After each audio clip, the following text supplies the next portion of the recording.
It's Monday. Oh, we're starting a vlog. Is my shirt on backwards? Sure is. Cool. Thanks, guys. What would I do without you?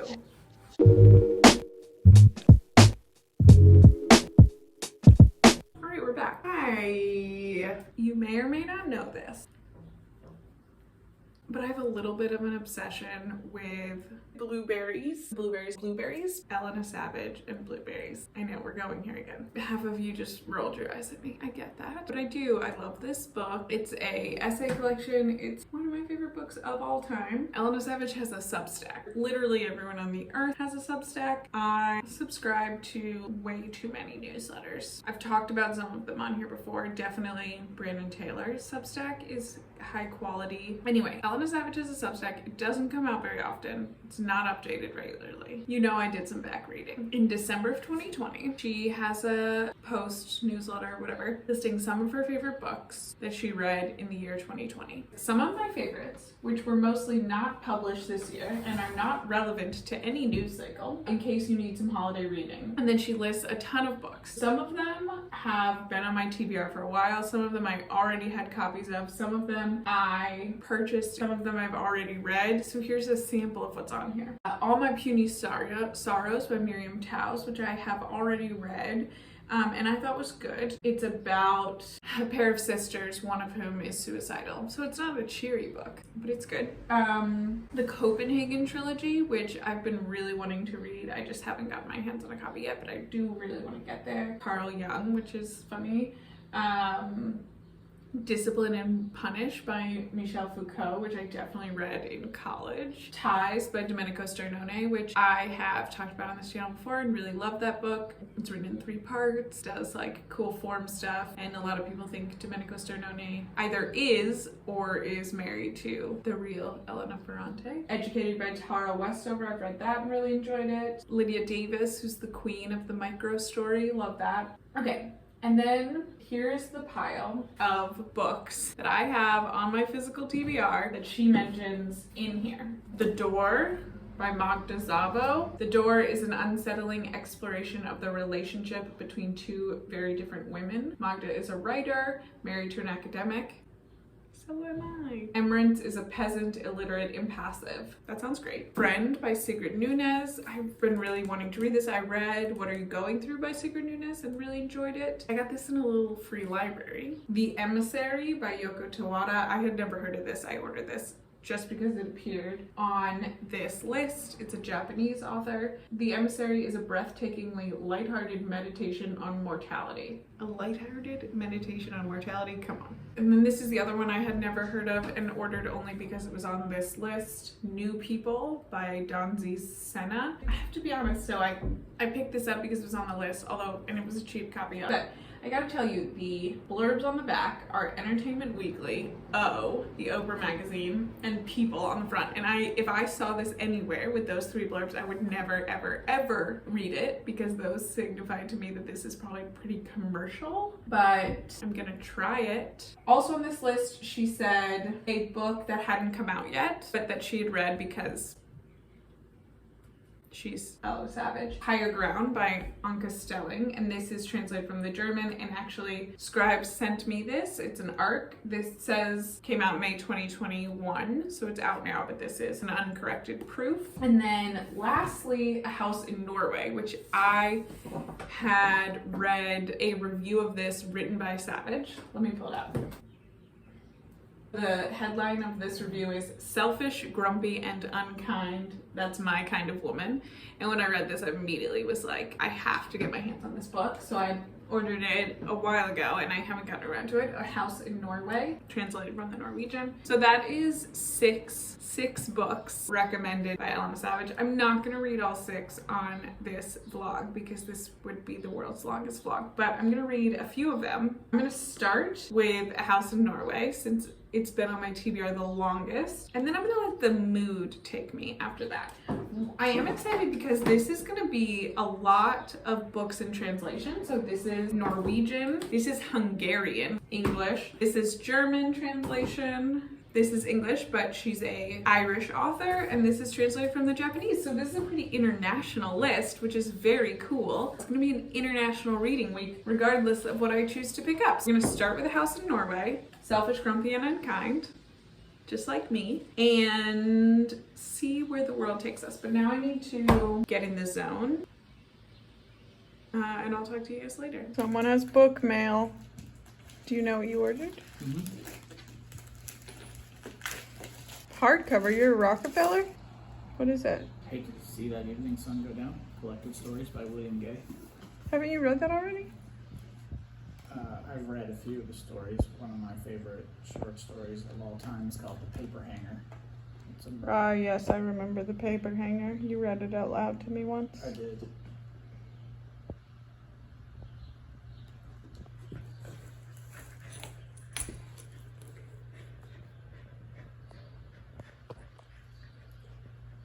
Hello. It's me. It is still Monday. It is so fucking hot. It is really hot. It's like 90 degrees. We do not have AC. So we're just over here sweating. I haven't done a ton of reading. I tried when I finished working this afternoon, but it's so hot that I just sort of like got really sleepy. I'm gonna try again later. Right now I'm gonna take Hush Puppy on a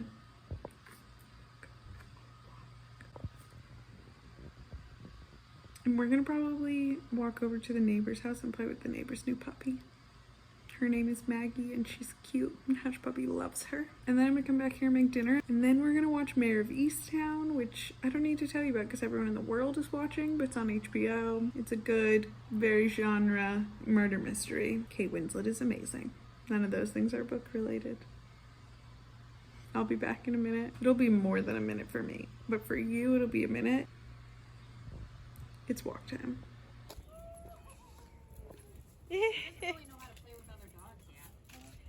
Oh, so good. Final product. I risked my life and heat stroke and dehydration to make these salads. Hello. It is Tuesday at lunchtime. Hi, Hush Puppy. Hey. Say hello. It's Tuesday at lunchtime. I'm taking a break from work, so I'm gonna walk down to the post office and mail out Justin's book to the winner of the giveaway. Justin decided that he wanted to give away a hard copy of the book, and he wrote a joke on the inside. Do you guys want to hear it? Okay. What do you call a snake with a job in the government? A civil serpent. Okay. So I'm gonna go mail this off, but I am halfway through A House in Norway, so let's talk about it. I am really enjoying it. This book is about nothing except for a thinky woman who's kind of moody. So this is a hard DWM. DWM, a acronym invented by the Queen, CJ. If you're not following CJ Reads, I'm sure you are, but if you're not, you should. CJ came up with the acronym DWM, Depressed Woman Moving Through the World. I take it to mean a book within this milieu of books with female characters, not plot driven. Women are thinky, intellectual people. Usually they're either academics or artists concerned with processing the world and output, thoughtful people. Book is moved forward through the processing and the thought of this woman. And I think that if you're a thoughtful person, if you're a woman or a non-cis male in the world, you have a degree of anger, sadness, frustration. You're using your words to process that. So that is how I read these books. Anyway,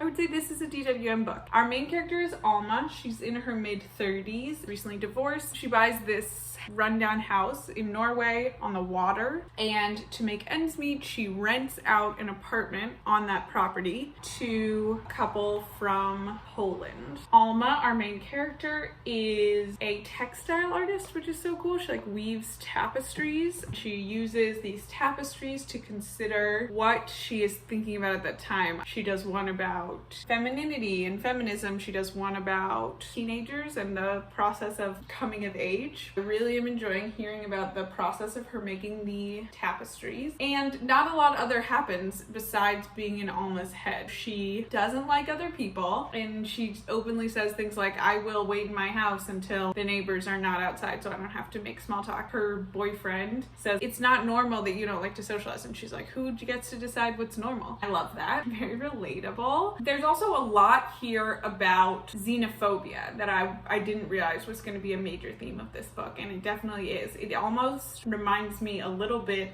of Summer Water by Sarah Moss.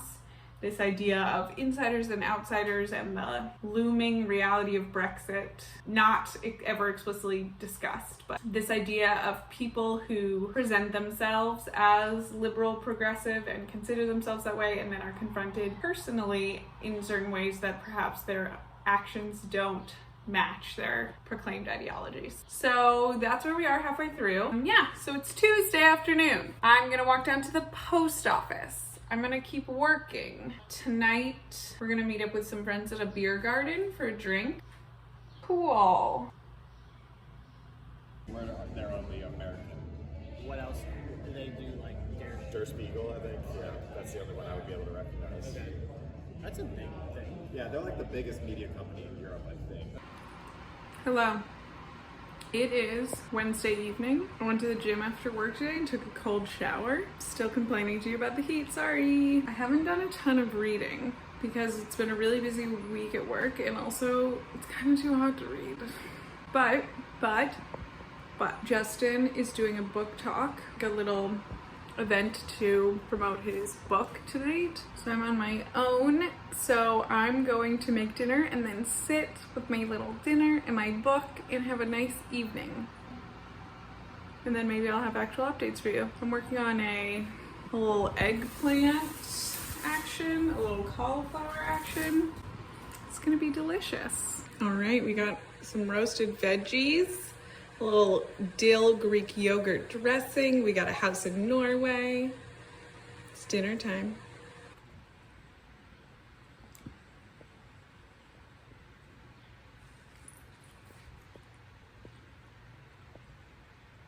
Good morning. It is Thursday. It's slightly cooler today.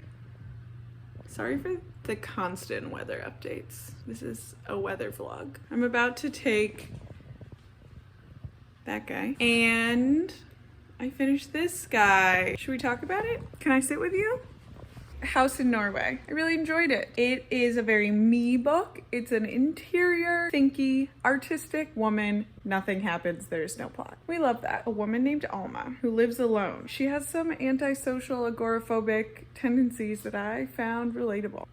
Talks a lot about wanting to illuminate and give voice to the oppressed in her art. She wants to make ideological art, is a proclaimed progressive liberal. She has a tenant move into the apartment. This tenant is an immigrant. They have a contentious relationship from the beginning. This book, to me, is a satire of performative progressive values, the idea that we want things to be better. We are pro-progress, we are pro-equality, but we don't make room for any personal inconvenience. I think what this book's ultimately arguing is that liberty is zero-sum. Giving freedoms and liberties to others means taking liberty and freedom away from the ruling class. That is something that people are uncomfortable with. There's a lot in the book about dreams and how Alma loves dreaming. At one point she says, when you're in a dream, it's the only place you can have whatever you want and it doesn't hurt anyone else. And I think that's sort of the crux of the book. To truly live our values, we have to be willing to sacrifice and be inconvenienced and give. And the ruling class has to be willing to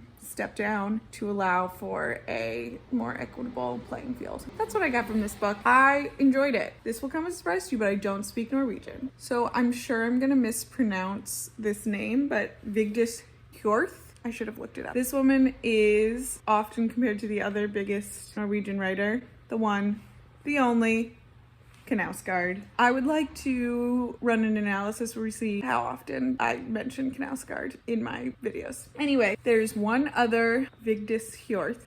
novel translated into English. It's called Will and Testament, and it is autofiction. It's been very much compared to Knausgaard. I think I would like to explore more Hjorth and read Will and Testament. Okay, I need to take this dog. As you can tell, he's dying to go out. He's just got so much energy. And then when I come back, I'll start my day, but also I'm gonna pick my next Ellena Savage recommended read.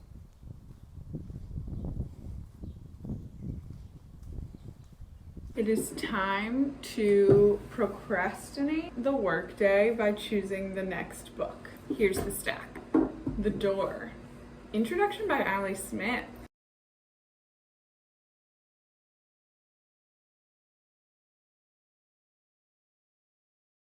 What is this one? New People. Oh, right. This is the one I said I was a little concerned about.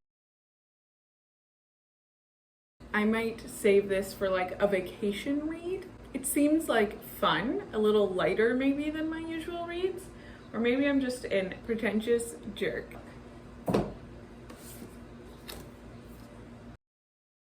The Most Original Canine Love Story.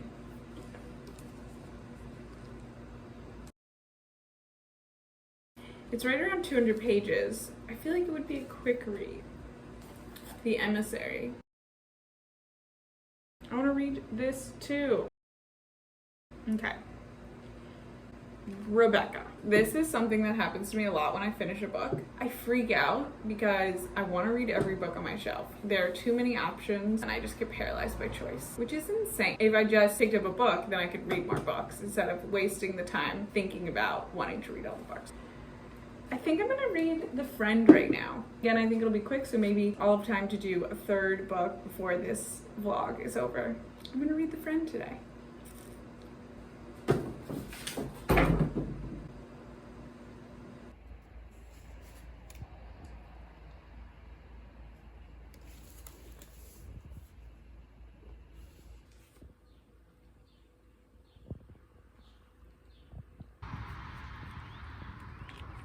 Good morning. It is Friday. I'm walking the puppers and then I'm gonna go to the gym. I am about halfway through The Friend. It's funny, it's clever, I love the writing. It's written in second person, which is insane. The narrator is a woman who teaches creative writing at a college. I love that. And she's writing it to her deceased friend who was also a creative writing professor. So there's lots of insidery knowledge. They have a shorthand between them about other writers. The narrator is funny about the writing of her students. She's sort of making fun of her creative writing students. In the chapter I just read, she has a student who aspires to be the next George R.R. Martin, which I thought was funny. I haven't told you what the book is about yet. She's writing this book to her deceased friend shortly before he died by suicide. Her friend adopted a Great Dane. So now she has this beautiful, loyal dog. She's sort of trying to talk to the friend through the dog. I have to pick up dog poop now. Good job. Are you proud of yourself? I got it. The book is enjoyable. It's going very quickly. And I think I am going to try to read a third book in this vlog. Is that wild? I'm going to pick up one more from my Ellena Savage pile tomorrow. Get excited.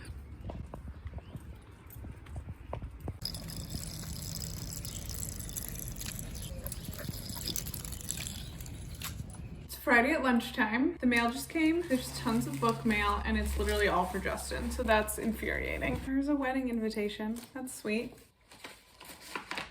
Oh, what a pretty little wedding invitation. Okay.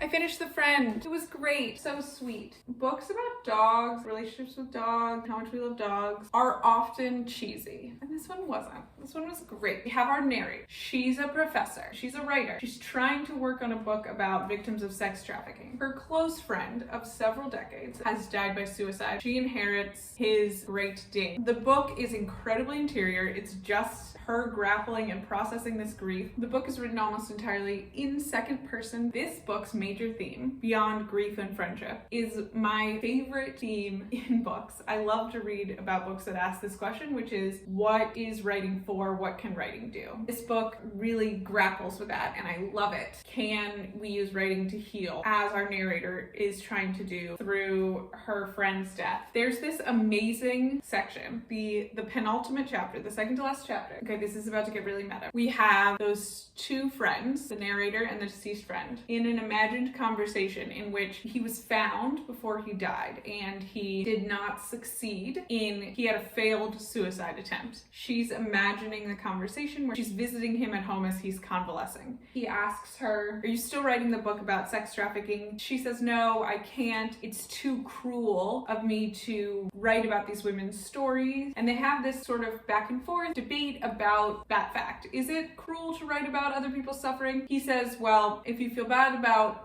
writing their stories, maybe you should turn it into fiction. She says that would be even worse, to make these characters out of these real life women. He says, but that's the goal, that is the job of the writer. That is the moral imperative of the writer, to bear witness to people's suffering, to bring it to light. And then there's this interesting conversation about the commodification of writing. If writers do not make profit off of their work, then only those who can afford to write without making money would ever write. So now we have this incredibly privileged upper class of writers. On the other hand, we have writers who are making profit off of the stories of other people's suffering. So there's lots of questions of like, what can writing do? What is writing's moral obligation? And I love that. And it doesn't ever come to any concrete answers around that question. In this imagined conversation, the man who's telling her to write this book on sex trafficking and use these other women's stories, then she tells him that she is writing a book about his suicide attempt, imagining if it had been successful, in which she inherits his dog and she's made it Apollo the Great Dane. So in this conversation, the rest of the premise of the book is referenced. You know I love a meta book. And he's been pissed about it. Don't write about me. I hate that. So obviously that contradicts what he just said about her project on sex trafficking. And I think that's beautiful. It's genius. This section of the book with this imagined conversation really made the book for me. I love that she did that. So clever. The second to last chapter, and then the last chapter goes back to the premise of the book with Apollo the Great Dane. This time, the second person narrative is written to the dog. So there's this subtle shift in which she's now saying, you have gotten old, you are swimming in the ocean, your paws are so big. It shows the process of grief, the double meaning of the title, right? The friend is the deceased friend, but the friend is also the pupper. It was fantastic. Sigrid Nunes, she's great. My second Nunes, this was better. We are going to try to read one more Savage Wreck, and that is going to be Higher Ground by Anke Stelling. This again is translated from German. Hi, it's me. It's Friday afternoon. I haven't read a single word since I finished The Friend, but I'm baking. We're having a couple dinners here this weekend. We're having friends over Saturday night, and then Sunday night we're having over some of Justin's previous students who are now graduates. So I'm making some dessert. I'm making rhubarb bars.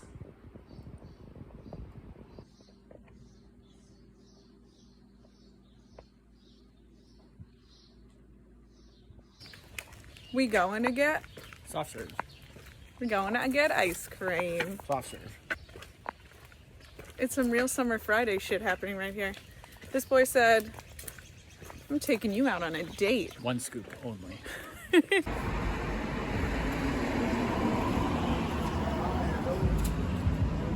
Good morning. It's Saturday. We're taking this guy out for a little walk, adventure, because we're the world's best dog parents. You okay, little buddy? Did you star in the adaptation of Matilda?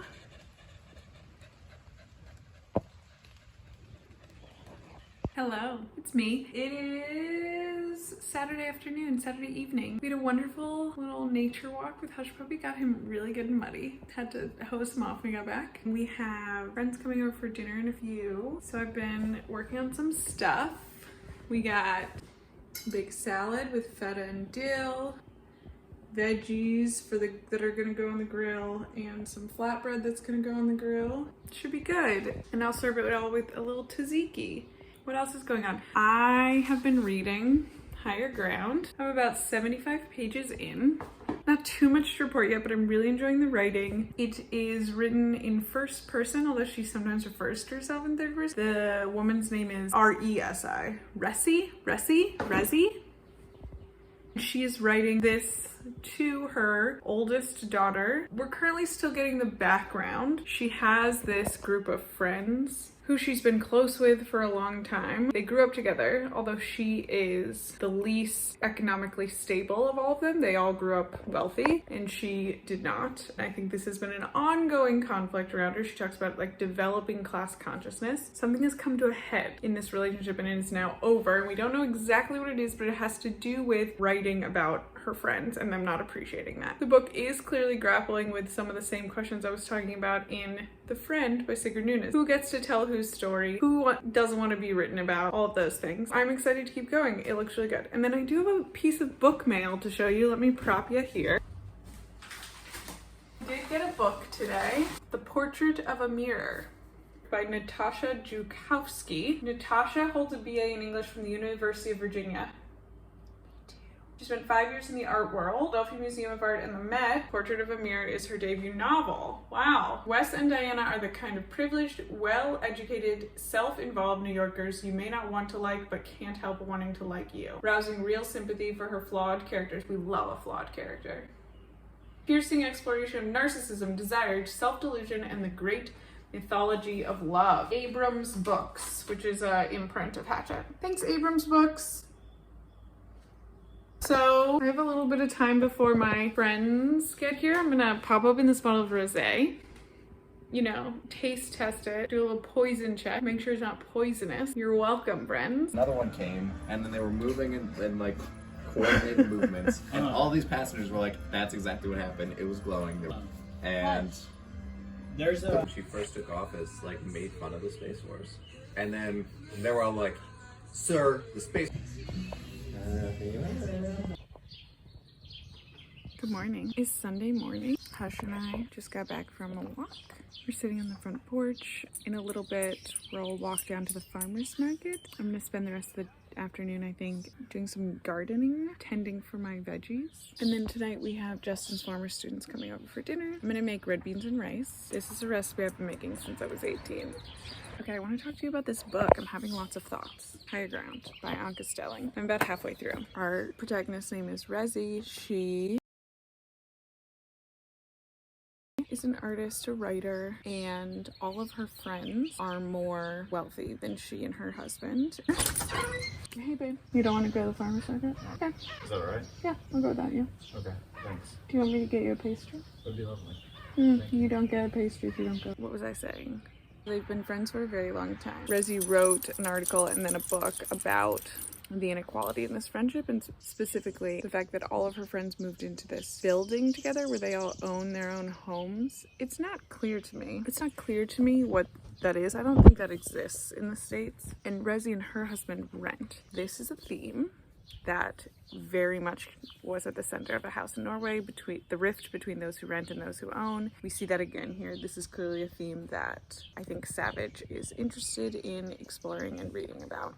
She writes this article in a book about the rift between her and her friends, and they do not appreciate it. They think she's making herself out to be a victim, and they cut off the friendship. And she is actually living in one of the apartments that one of the couples owned before they all moved into this housing situation together, and they evict her. So now she's at this precipice where she and her husband and their 4 kids are about to be evicted. Here's what I want to talk about. This book, to me, I think there's a lot about German politics and German inequality that is culturally specific. So in this book, we see she chooses to be an artist. First of all, there's a lot of talk of public and social supports that don't exist in the US because, you know. But also she talks about how she had options to do things that would not have been as fulfilling but would have paid more. But her thesis seems to be that there needs to be equality. There needs to be a society in which those who choose to be artists can still make a living wage and own their own homes. That you shouldn't have to be a capitalist or a lawyer or whatever to live comfortably and raise children and own your home. This, to me, seems like a very different argument than we are used to hearing in America. In America, it's sort of assumed that we're all capitalists. We all are trying to make as much money as humanly possible. The problem with inequality is that everyone's trying. The system just doesn't work for everyone, which is true. That is sort of like the American dream, right? And I think this German idea is a little bit more radical, right? This idea that not only should there be opportunity for everyone to climb the economic ladder, but also there should be a way that those who wish to not be capitalists can still survive. That's how I'm reading it, at least. The other thing is there's a really obvious lack of intersectionality in the discussion of inequality that is impossible not to notice. Inequality in this country is so wrapped up with race. If you tried to talk about inequality in this country and you didn't mention race, I would throw your book away, you know? Lastly, in the German context, is the idea that some of these people who are very wealthy have inherited that wealth from several generations ago of people who were Nazis. And so some of that wealth does not belong to them. It is plundered. And it is also dirty. And that's an interesting parallel to some of the conversations about wealth and race in this country, but obviously not a one-to-one match. Yeah, it's good. I'm gonna go farmer's market and garden red beans and try to finish this book today. Do you guys think I got sunburned in the 10 minutes I was sitting out here talking to you? Probably.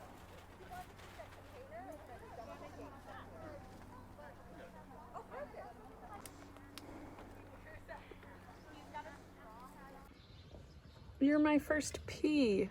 Hi, little peas. Hi, little baby peas. Welcome. Welcome to the world. Tomato babies. Hi. Hi, little tomato babies. You're so pretty. Can't believe you're here in June. How do you think my red beans looks? Delicious. You want to show the peoples? It's the ex-boyfriend's recipe, so you know it's gotta be good. That is true. I mentioned that I've been making this recipe for a long time. I didn't mention where I got it. Filled with Tears. juices of regrets. Tears of regret. Loves lost and never regained. All right. All right.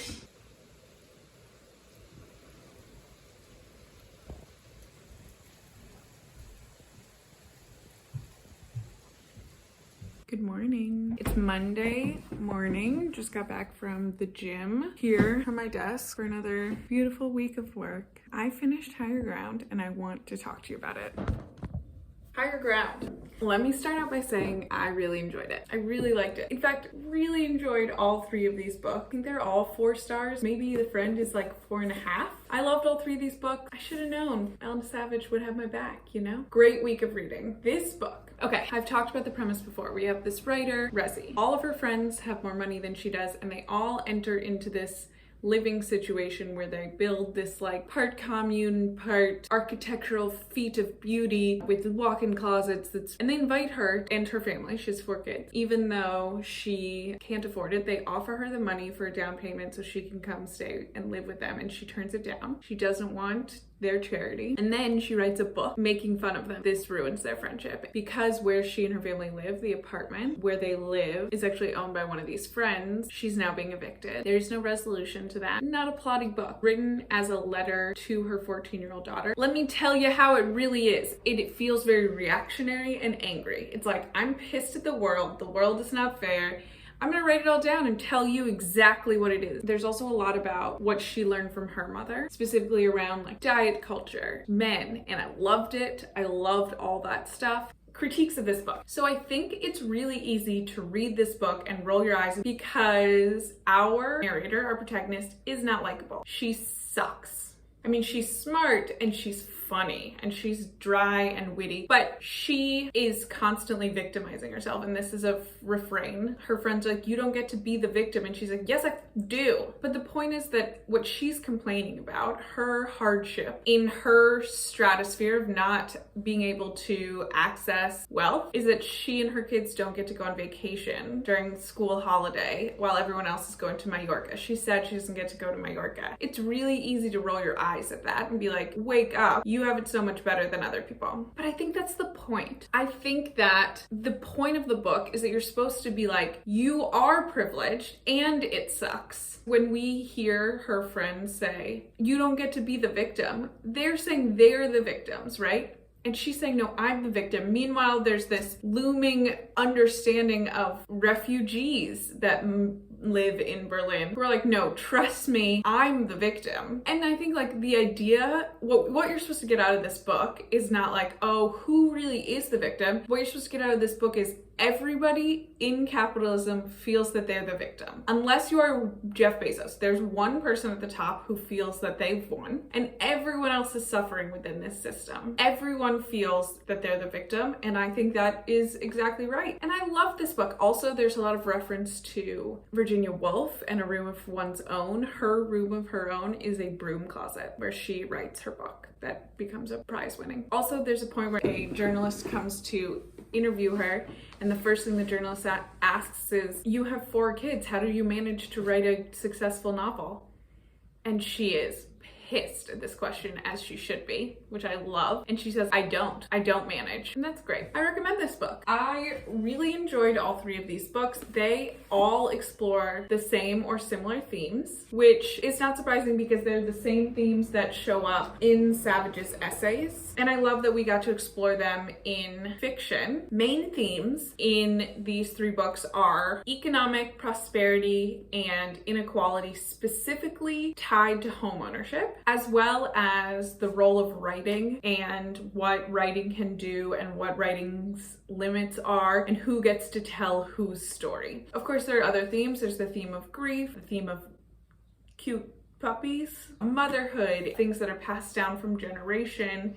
It made me want to revisit one of the essays in Blueberries. She has an essay called Houses, and it is similarly about this, and she recounts all the different places she's lived in her life. There's like 19 apartments. What does she say? I'm gonna read to you now. Private property, here meaning the possession of real estate for the purpose of profiting from rents, produces an asymmetrical power relation between landlord and tenant. Asymmetrical power relations produce despotism. That is directly the theme of these books. Those who don't own real estate find their lives occurring between moldy walls. They pack up and move biennially. They pay handsomely for the privilege of paying off another person's debts. These indignities, it could be said, act as a strong incentive for individuals to strive to possess property of their own. Much rarer do we see these indignities act as a catalyst for upending the despotic relations that are born of inequality. We see that in this book. We see a character who says, something's wrong here. The way I live is unequal and I want to question it. And it doesn't turn out well for her. And that is the joke. She still lives within this despotic system and it wins in the end. It always wins. I love these books. I love this book, if you didn't know that about me. I loved Ellena Savage, and this was a wonderful week of reading. This was so fun. Pick up these books. Honestly, all 4 of these books, you can't go wrong. I think of the 3 that I read this week, I think my favorite was The Friend, and then Higher Ground, and then House of Norway. But, you know, I'm gonna let it marinate and think about it. I'm feeling very lucky. I'm not really looking forward to diving into the work week, but I'll survive. The next book I'm gonna read is Sleepless Nights. I'm finally gonna pick up my June read-along book. This is another plug for you to do that. Read this and send me a DM or an email or a voice recording or a video or a memo or whatever with your thoughts about this book. All right, that's it. I'm signing off. Love you, nerds.